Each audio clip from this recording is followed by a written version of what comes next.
বেগুন দিয়ে বেগুনি, আলু দিয়ে আলুনি, এসব রেসিপি তো আমরা বানিয়েছি, কিন্তু থোর দিয়ে এই রেসিপিটা কখনো বানিয়েছো?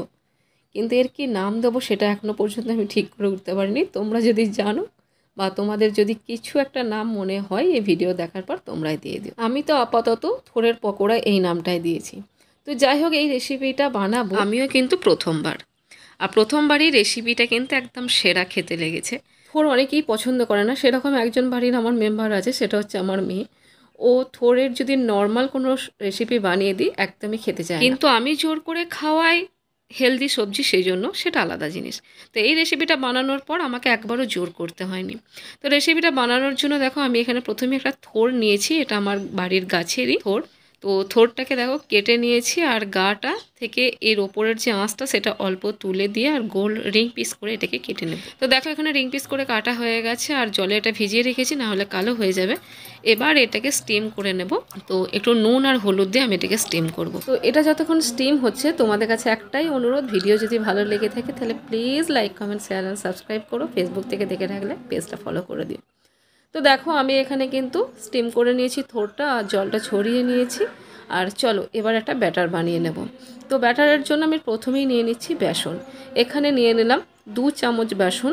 এটা একটা রেশিও আছে, এই রেশিওতে যদি পকোড়া বানানো হয় তাহলে কিন্তু ভীষণ মুচমুচে হয়। তারপর দিয়ে দিলাম 1 চামচ চালের গুঁড়ো। তো যতটা বেসন ইউজ করলাম তার হাফ কিন্তু চালের গুঁড়ো দিলাম। তারপর এর মধ্যে জোয়ান দিয়ে দিলাম, হাতে করে ক্রাশ করে নিয়ে দিলাম একটু কালো জিরে, পরিমাণ মতো লবণ, আর এর মধ্যে দিয়ে দেব হলুদ গুঁড়ো, একটু লঙ্কার গুঁড়ো, আর অল্প একটু গরম মশলা গুঁড়ো। এখানে খাবার সোডা ইউজ করলাম না, যেহেতু চালের গুঁড়ো ইউজ করেছি তাতেই কিন্তু মুচমুচে হয়ে যাবে। এবার জল দিয়ে অল্প অল্প করে একটা ব্যাটার বানিয়ে নেবো, আর ব্যাটারের কনসিস্টেন্সিটা হবে বেগুনি আমরা যেমন বানিয়ে থাকি সেরকম টাইপের, তবে আর একটু মোটা হবে। বেগুনিটা আমরা একটু ভীষণই পাতলা করি, আর একটু মোটা রাখলে কি হবে, তেলটা কিন্তু কম অ্যাবজর্ব করে। তো আমি কিন্তু এগুলো ডিপ ফ্রাই করব না, আমি শ্যালো ফ্রাই করেই ভাজবো। আর খাবার সোডাও কিন্তু ইউজ করিনি, তাতেও কিন্তু এটা ভীষণ মুচমুচে হবে। তো চলো এবার এটাকে ভেজে নিই। আর তেলের পরিমাণ দেখতে পাচ্ছ যে ডিপ ফ্রাই করার মতো তেল আমি দিয়েছি তা একদমই নয়, তেল কিন্তু আমি শ্যালো ফ্রাই হওয়ার মতোই তেল দিয়েছি। আর একবারে যতগুলো বেগুনি ধরবে, বেগুনি না, ওরের পকোড়া ধরবে আমি ততগুলোই কিন্তু ছেড়ে দেব। আর গ্যাসের ফ্লেমটা প্রথমের দিকে হাই রাখবো।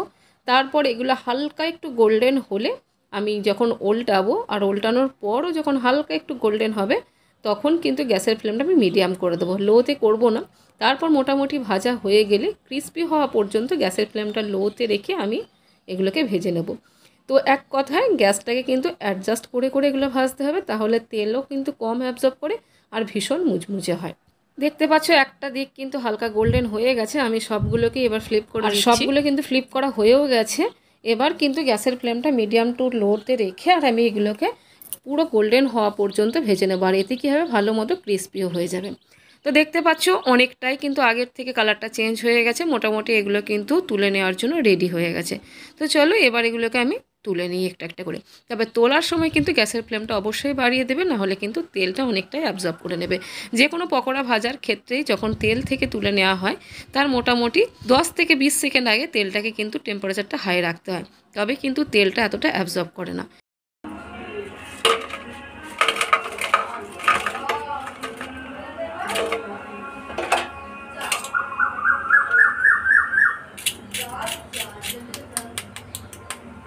সবগুলো ভাজা হয়ে গেছে, আর প্লেটে ঢালার সময় সাউন্ড শুনেই তোমরা বুঝতে পেরেছো যে এটা কতটা ক্রিস্পি হয়েছে।